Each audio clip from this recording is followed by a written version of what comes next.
Quand j'étais jeune, j'ai été diagnostiquée d'une déficience intellectuelle. Je veux que vous compreniez qu'une déficience intellectuelle est souvent des problèmes. L'anxiété, le TDAH et la dyspraxie. Malheureusement, j'ai tous ces problèmes. Aujourd'hui, je vais parler un peu plus de la dyspraxie puisque ce n'est vraiment pas connu chez les gens. La dyspraxie, c'est un handicap chez les enfants. C'est un problème avec notre cerveau. La dyspraxie, il y a plusieurs types. Moi, ma dyspraxie s'appelle la dyspraxie motricité fine. Quand j'étais jeune, j'étais incapable de faire d'ongles. J'étais incapable d'attacher mes souliers. J'étais incapable de boutonner mes vêtements. J'étais incapable de couper mes aliments.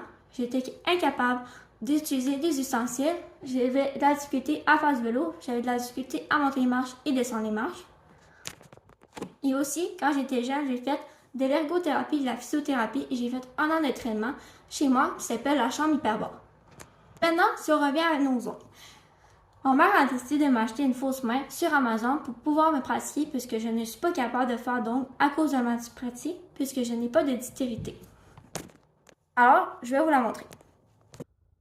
En fait, c'est une fausse main où que tu peux appliquer du vernis en gel ou à ongles sur des fausses prothèses pour pouvoir te pratiquer à bien appliquer du vernis. Maintenant, puisque je suis capable de bien faire ça, je suis maintenant capable de pouvoir en mettre sur des vraies personnes. C'est pour ça que j'ai ouvert ma boutique qui se nomme Les Ongles à Joji. Juste dire quelque chose. La dyspraxie, tu dois vivre avec ça toute ta vie, puisque c'est un handicap. Mais c'est un handicap qui se paraît vraiment pas, qu'on ne voit vraiment pas. Que, admettons, que, exemple, mes amis ne savent pas, ben ils ne sauront pas, genre. Mais moi, quand j'étais jeune puis j'étais adolescente, j'ai eu de la misère à l'accepter. Parce que j'avais peur de me faire rejeter, j'avais peur de ne pas avoir d'amis, de ne pas pouvoir faire de métier, et j'avais peur de ne pas me faire accepter comme j'étais.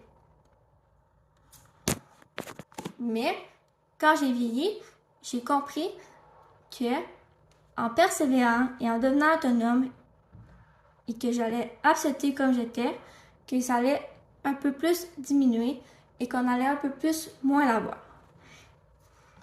La dyspraxie, c'est plus que tu apprends à vivre avec, plus tu es autonome, plus que la vois un peu moins.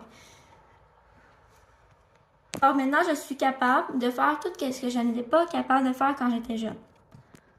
Aussi, en août, j'ai très hâte puisque je vais faire une formation nommée la pose en américaine au gel pour pouvoir faire ce service dans ma boutique Les Ongles à Juju. Alors, plus tard, malgré que j'ai une déficience intellectuelle et que j'ai la dyspraxie, je vais pouvoir devenir technicienne en pose d'ongles. Je veux juste dire, malgré que vous êtes différents, puisqu'on est différents tout le monde, je veux vous dire que vous pouvez réaliser vos rêves malgré que vous avez une déficience intellectuelle ou un handicap. Merci d'avoir regardé ma vidéo. À la prochaine!